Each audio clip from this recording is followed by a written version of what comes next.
नमस्कार दोस्तों, आप लोगों का स्वागत है हमारे इस YouTube channel Rinkesh psychology facts में। अगर वीडियो अच्छी लगे तो वीडियो को लाइक शेयर, चैनल पर आप नए हो तो चैनल को सब्सक्राइब जरूर करें और कमेंट बॉक्स में जाकर हर हर महादेव जय बागेश्वर धाम सरकार जरूर लिखें। दोस्तों, छठ पूजा कब है, कैसे करें छठ पूजा, नहाए खाए की परंपरा, क्या खाना चाहिए और क्या नहीं।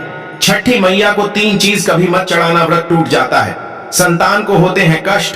छठ में कौन से कपड़े पहनना चाहिए और कौन से नहीं, इस रंग के कपड़े कभी मत पहनना, व्रत टूट जाता है। छठी मैया को किस चीज का भोग नहीं लगाना चाहिए और छठ व्रत में कौन सी गलती नहीं करना चाहिए। और यदि जिनके घर के पास नदी या तालाब या गंगा या समुद्र नहीं है तब वह क्या करें। और साथ ही जानिए 3 ऐसी महिलाएं हैं जिन्हें छठ का व्रत नहीं रखना चाहिए, छठ पूजा नहीं करना चाहिए। घोर पाप लगता है, व्रत टूट जाता है, उल्टा संतान को जीवन भर मिलते हैं कष्ट। और यदि आपने छठ पूजा में यह कार्य कर लिया, यह उपाय कर लिया, तो आपको दुनिया की कोई भी ताकत करोड़पति होने से रोक नहीं पाएगी। स्माइल फैमिली चैनल के घर के सदस्य भी, घर की महिलाएं भी यह कार्य जरूर करती हैं। दोस्तों, हिंदी पंचांग के अनुसार छठ हर वर्ष कार्तिक मास के शुक्ल पक्ष की षष्ठी यानी छठी तिथि पर मनाया जाता है। ये हमेशा दीपावली के 6 दिन बाद पड़ता है, जो नहाए खाए की परंपरा से प्रारंभ होता है। ये व्रत करने वाले व्रतधारी 36 घंटे तक निर्जला व्रत रखते हैं, जिसके बाद छठी मैया की आराधना और सूर्य देव को अर्घ्य देने के बाद इस व्रत का समापन किया जाता है।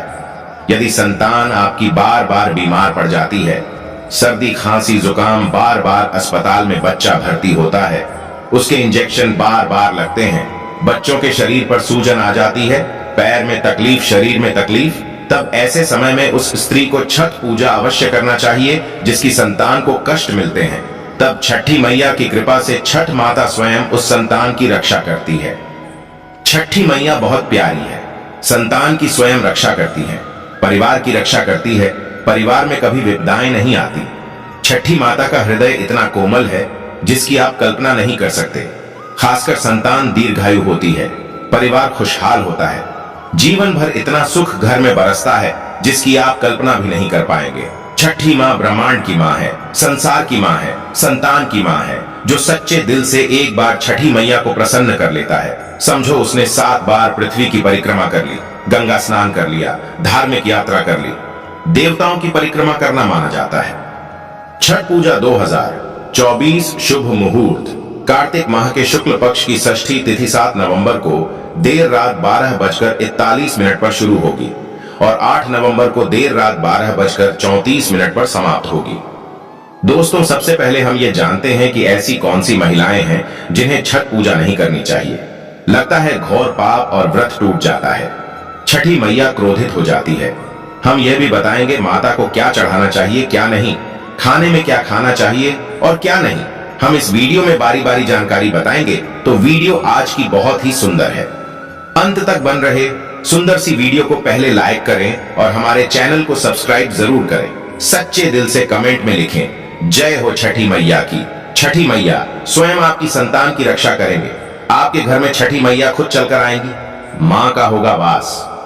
दोस्तों, छठ पूजा का व्रत ऐसी महिलाएं गलती से भी ना रखें, अन्यथा आपकी संतान की मृत्यु हो सकती है, पति पर भारी संकट आ सकते हैं, उल्टा पाप के भागीदार बन सकते हैं। ऐसी महिलाएं छठ पूजा से रहे दूर। दोस्तों, कार्तिक मास की षष्ठी को छठ मनाई जाती है। छठे दिन पूजी जाने वाली षष्ठी को बिहार में आसान भाषा में छठी मैया कहकर पुकारना है। यह त्योहार अपितु महाराष्ट्र, झारखंड, उत्तर प्रदेश तथा पश्चिम बंगाल, यहाँ तक कि विदेशों में रहने वाली महिलाएं भी भली भांति इस पर्व को मानती हैं। मान्यता है कि छठ पूजा के दौरान पूजी जाने वाली यह माता सूर्य भगवान की बहन है, इसीलिए लोग सूर्य को अर्घ्य देकर छठ मैया को प्रसन्न करते हैं। वहीं धर्मशास्त्र और पुराणों में मां दुर्गा के छठे रूप कात्यायनी देवी को भी छठ माता का ही रूप माना जाता है। छठ मैया को संतान देने वाली माता के नाम से भी जाना जाता है। मान्यता है कि यह पर्व संतान के लिए मनाया जाता है। खासकर वो जोड़े जिन्हें संतान की प्राप्ति नहीं हुई है तो वो छठ का व्रत रखते हैं। वहीं सभी अपने बच्चों की सुख शांति के लिए छठ मनाते हैं। लेकिन क्या आप जानते हैं कुछ ऐसी महिलाएं भी हैं जिन्हें छठ पूजा का व्रत गलती से भी नहीं रखना चाहिए। यह सबसे बड़ा घोर पाप माना जाता है। महिलाएं ऐसी गलती कभी ना करें। तो चलिए जानते हैं। देखिए, सबसे पहले अपनी राशि कमेंट बॉक्स में जरूर डाल दीजिएगा। यदि आपकी राशि के अनुसार हमारे पास कोई उपाय होगा तो वह आकर हम आपके कमेंट के रिप्लाई में बता देंगे। और हाँ, एक लाइक जरूर करें। जय हो छठी मैया की। दोस्तों, शास्त्रों के अनुसार जो लोग अधूरी शादी करते हैं वह शास्त्र का अपमान करते हैं। अधूरी शादी जैसे कि कोर्ट मैरिज और शादी के बिना ही संतान की उत्पत्ति कर देना सबसे बड़ा पाप है। ऐसे में छठ पूजा का व्रत ऐसे लोगों को अपनी संतान के लिए कभी नहीं रखना चाहिए, क्योंकि आपने हिंदू रीति रिवाजों के अनुसार 7 फेरे नहीं लिए हैं। और वहीं बिन शादी के जब ऐसे लोग साथ में रहते हैं तो समाज में ऐसा रिश्ता कलंकित होता है। दोस्तों, बहुत से लोग ऐसे हैं जो भागकर शादी करते हैं और परिवार को दुखी कर देते हैं। माता पिता को समाज में कलंकित कर देते हैं, माता पिता को रुलाते हैं, परिवार को रुलाते हैं, समाज को बदनाम करते हैं। ऐसे लोग पूरे जनजीवन समस्त संसार के लिए श्रापित हैं। देखिए, परिवार को रुलाकर हमेशा रिश्ते अनर्थी होते हैं, रिश्ते जुड़ते नहीं हैं।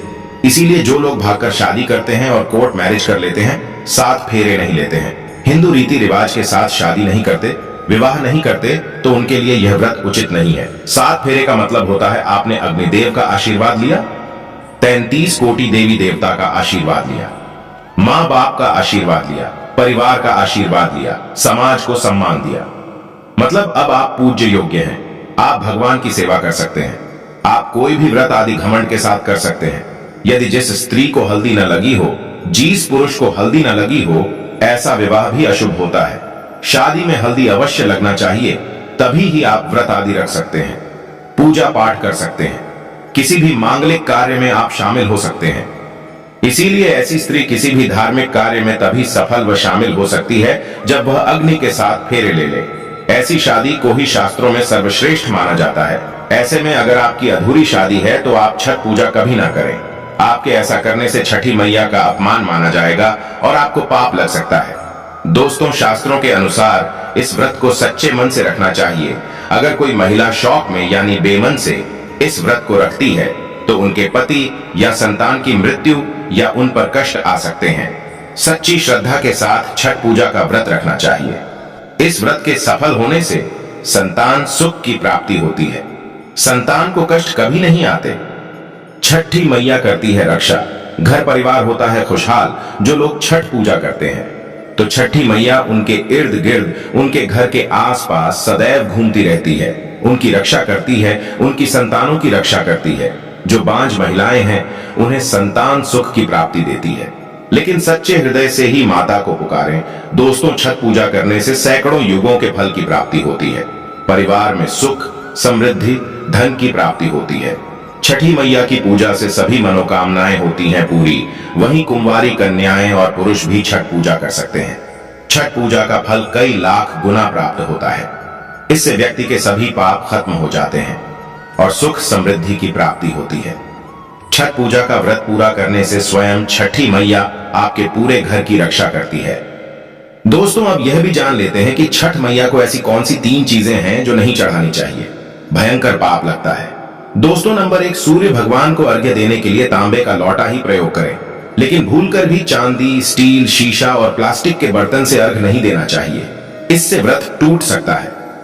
दोस्तों, नंबर 2, व्रत के दौरान घर में कभी भी मांसाहारी न बनाएं और ना ही परिवार में किसी को खाने दें। जो लोग इस दिन लहसुन, प्याज का खाना बनाते हैं और खाते हैं तो उन्हें छठी मैया उल्टा बर्बाद कर देती है, श्राप दे देती है। इस दिन छठी मैया को भोग लगता है, तो घर में यदि आपके परिवार में किसी ने व्रत रखा है तो आप भी लहसुन प्याज का इस्तेमाल ना करें। आप किसी और दिन को खा सकते हैं, लेकिन मांस, मदिरा, लहसुन, प्याज आदि ना खाएं। मान लीजिए छठ व्रत आपकी बहन ने रखा है और आप दूर भी रहते हैं, तब भी आप लहसुन प्याज ना खाएं, नहीं तो उनका व्रत टूट सकता है। साथ ही साथ व्रत के दौरान घर में मदिरा आदि और धूम्रपान भी नहीं करना चाहिए। दोस्तों, नंबर 3, छठी मैया का प्रसाद बहुत ही शुद्धता के साथ बनाया जाता है। उनका प्रसाद हमेशा ऐसे चूल्हे पर बनाएं जिसे ताजी लेपा गया हो। यदि गैस पर बना रहे हो तो गैस स्टोव को अच्छी तरह से धो लें। पहले से बने चूल्हे पर कभी प्रसाद ना बनाएं, इसके लिए नया चूल्हा ही बनाएं। दोस्तों, नंबर 4, सूर्य को अर्घ्य देने से पहले कभी भी भोजन ग्रहण ना करें, घोर पाप लगेगा। व्रतधारी लोगों को पहले और दूसरे दिन सूर्य को जल देने के बाद ही भोजन करना चाहिए। व्रत के दौरान भोजन के प्रति मन में लालसा न रखें, व्रत टूटता है। नंबर 5, छठी मैया से मांगी मन्नत अगर पूरी हो जाए तो आपको अपनी मन्नत का पूरा होने की विशेष पूजा जरूर करनी चाहिए, अन्यथा मैया के प्रकोप का सामना करना पड़ सकता है। नंबर 6, छठ का व्रत करने वालों को जमीन पर 4 दिन तक सोना चाहिए। छठ पूजा वाले कमरे में ही अपना आसन लगाना चाहिए। ऐसे में आपको छठ मैया का ध्यान करते रहना चाहिए। इससे मां आपके व्रत को संपूर्ण करती है और कोई भी विघ्न बाधा नहीं आती है। नंबर 7, जिस जगह पर प्रसाद बन रहा हो वहां साधारण भोजन भी नहीं बनाना चाहिए, साथ ही साथ उस स्थान पर खाना भी वर्जित है। दोस्तों, नंबर 8, प्रसाद बनाते हुए नमक का हाथ भी किसी पूजा की वस्तु या प्रसाद से नहीं छूना चाहिए। दोस्तों, नंबर 9, पूजा के दौरान अपनी वाणी को बुरी बातों से थोड़ा दूर रखें। जुबान पर गंदे विचार भी नहीं लाना चाहिए। छठी मैया का आशीर्वाद पाने के लिए मन में गंदे विचार नहीं लाने चाहिए। नंबर 10, घर में पूजा के दौरान झूठे बर्तन और गंदे कपड़ों का ढेर बिल्कुल नहीं होना चाहिए। इससे छठी मैया क्रोधित हो जाती है और व्रत टूट जाता है। छठी मैया को साफ सफाई बहुत पसंद है। व्रत के दौरान अपने घर को साफ सुथरा रखें और गंगा जल से छिड़काव अवश्य कर लें। इससे पूरा घर पवित्र हो जाता है और छठी मैया का आशीर्वाद प्राप्त हो जाता है। दोस्तों, आज हम आपको छठी मैया की कृपा पाने के लिए एक ऐसा उपाय बताएंगे जिससे आप सबसे जल्दी करोड़पति हो जाएंगे। मैं छठी मैया की सौगंध खाता हूं, अगर आपने यह उपाय कर लिया तो आपको दुनिया की कोई भी महाशक्ति, कोई भी व्यक्ति करोड़पति होने से, धनी होने से धन, ऐश्वर्य, प्रगति, सौभाग्यशाली, उत्तम जीवन साथी, धन संपदा, सकारात्मक ऊर्जा प्राप्त करने से कोई नहीं रोक पाएगा। ये उपाय आप कॉपी पेन पर लिखकर रख लें, आपके बहुत काम आएगा। हम उपाय बताने वाले हैं, उपाय को ध्यान से सुनना, आपकी कायाकल्प हो जाएगी। ये उपाय छठ पूजा वाले दिन ही करना है। आइए जानते हैं उपाय। यह उपाय आपको स्माइल फैमिली चैनल पर ही मिलेगा। यदि कोई और यह उपाय बताए तो समझो वह फ्रॉड है। देखिए, एक नमक का पैकेट ले ले, पिसा हुआ, ढेली वाला ले सकते हैं, और एक पानी की बोतल और 51 रुपए की दक्षिणा तथा 100 ग्राम की सरसों के तेल की बोतल और 50 ग्राम सूखी लाल मिर्चें, 500 ग्राम चावल और 500 ग्राम उड़द की काली दाल और 5 रुपए के बताशे, ये सभी 8 सामग्री एकत्रित कर ले। किसी कपड़े में बांध ले या थैली में ले ले। सभी सामग्री को मिक्स मत करना, अलग अलग पैकेट में एक ही थैली में डाल ले। अब अपने शिशु के ऊपर से, संतान के ऊपर से 7 बार उतारा करें। अब यह सामग्री किसी गरीब व्यक्ति को दान में दे देना। मैं छठी मैया की सौगंध खाता हूँ। मैं स्माइल फैमिलीज छठी मैया की सौगंध खाता हूँ। यदि आपका बच्चा, आपका शिशु स्वस्थ ना हो जाए, आप धनी ना हो जाए तो मुझे बताना। आप हमारे चैनल को अनसब्सक्राइब कर देना, आपका भाग्य बदल जाएगा। यदि आप व्यापारी हैं तो आपका व्यापार 100 गुना बढ़कर चलेगा। यदि आप स्टूडेंट हैं तो आपका मन पढ़ाई में खूब लगेगा। सरकारी जॉब लगेंगी, संतान की प्राप्ति होगी। विवाह में हो रही देरी तो वह भी पूरी हो जाती है। यदि बीमार व्यक्ति आपके घर में कोई हो और खाट पर पड़ा है तो उस बीमार व्यक्ति के ऊपर से इसे 7 बार उतार देना या दान कर देना, वह तुरंत ठीक हो जाएगा। यदि व्यापार मंदा चल रहा है तो गल्ले के ऊपर से 7 बार उतार कर इसे दान कर देना, बहुत फर्क पड़ेगा। दोस्तों, यह उपाय हम भी जरूर करते हैं और हम अवश्य करेंगे। हमें छठी मैया की कृपा साक्षात प्राप्त हुई है। यह उपाय सैकड़ों साल से हमारे बुजुर्ग करते चले आ रहे हैं और यह उपाय मैं अवश्य करता हूं। आप यह कार्य पूर्णिमा, अमावस्या पर भी कर सकते हैं। दोस्तों, एक और महा उपाय, आप नदी या तालाब या समुद्र के तट पर अवश्य जाएंगे छठ पूजा के लिए, तो यह उपाय आपके सोए हुए भाग्य को चमका देगा। आइए जानते हैं। देखिए, छठी मैया की पूजा के लिए आप तट पर अवश्य जाएंगे। तब आप अपने साथ में एक तांबे का सिक्का या चांदी का सिक्का अवश्य हाथ में लेकर जाएं, और जब आपकी पूजा संपन्न हो जाए तब छठी मैया का यह मंत्र बोलकर इस सिक्के को पानी में प्रवाहित कर देना, विसर्जित कर देना। मंत्र है ओम ह्रीं ह्रीं सूर्याय नमः। इस मंत्र को 3 बार बोलना है और सिक्के को जल में विसर्जित कर देना।